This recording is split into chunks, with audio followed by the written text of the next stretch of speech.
முதல்ல என்ன பண்ணுவோம், ஹிப் சைஸ் அளந்துட்டு வந்துடலாங்களா?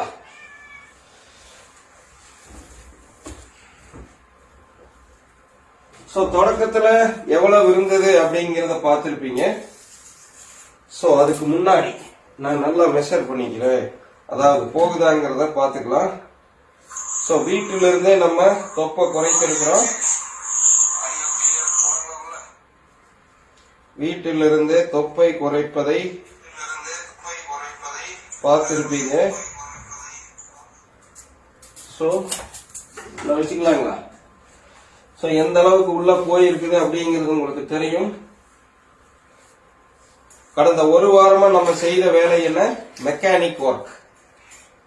நம்மளுடைய பியட் பேலையோ தம்பி கரிகாலனை பிரிச்சு மேய்ஞ்சிருக்கிறோம். கை காலெல்லாம் பாத்தீங்கன்னா சின்ன சின்ன செராய் போட ஒரே ஆளு இன்ஜினை பிரிச்சு வெளியெடுத்து போட்டிருக்கோம். சோ உள்ள போலாமா?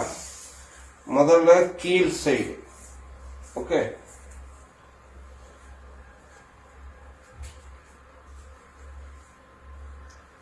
சோ கீழ் சைடு 35. முதல்ல கீழ் சைடு 36 இருந்தது. 1 இன்ச் டார்கெட். அந்த 1 இன்ச் நம்ம அச்சீவ் பண்ணிருக்கிறோம் கீழ் சைடுல. அடுத்து மேல் சைடு.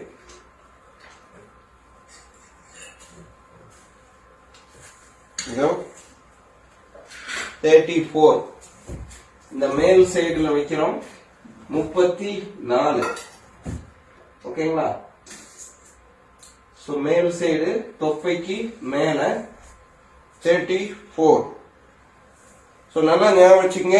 இங்க 34, இங்க 35. இங்க முதல்ல 36 இருந்தது, இங்க 35 இருந்தது மேல.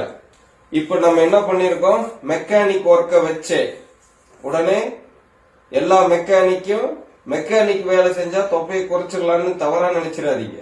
நான் சொல்ல வர்றது, எந்த வேலையை செய்தாலும் நல்லா நோட் பண்ணிங்க, எந்த வேலையை செய்தாலும் அது சமையலாக இருக்கட்டும், அமர்ந்து கொண்டு பணி செய்வதாக இருக்கட்டும், நடைப்பயிற்சியோடு இருக்கக்கூடிய வேலையாக இருக்கட்டும், இல்ல இந்த மாதிரி மெக்கானிக் ஒர்க்கா இருக்கட்டும், அல்லது சித்தால் வேலையாக இருக்கட்டும், எந்த வேலையை செய்தாலும் நம்ம குரு வைத்திய வாழ்வியலை கடைபிடிச்சா, அதை அதாவது என்ன வேலை செய்யறோம் அதுக்கு ஏற்ற மாதிரி என்ன உணவு எடுத்துக்கிறோம் அப்படிங்கறத நல்லா கவனத்துல வச்சுக்கிட்டு அதுக்கு தகுந்த மாதிரி வாழ்வியலை, தூக்கம், ஓய்வு, இன்னும் நல்ல சிந்தனைகள், இயற்கையோட இணையிறது அப்படிங்கறதையெல்லாம் சரியா கடைபிடிச்சு நம்ம தொப்பையை குறைச்சிக்க முடியும் அப்படிங்கறத உங்க முன்னாடி வைக்கிறதுக்கு தான் இந்த காரணம். ஏன்னா பல மெக்கானிக்கை நான் பார்த்திருக்கேன், தொப்பையும் தொந்தியுமா இருப்பாங்க. அதுலயும் நிறைய பேர் இந்த தம்மு தண்ணி இதெல்லாம் அடிப்பாங்க. நம்ம கிட்ட அந்த கெட்ட வழக்கம் எதுவும்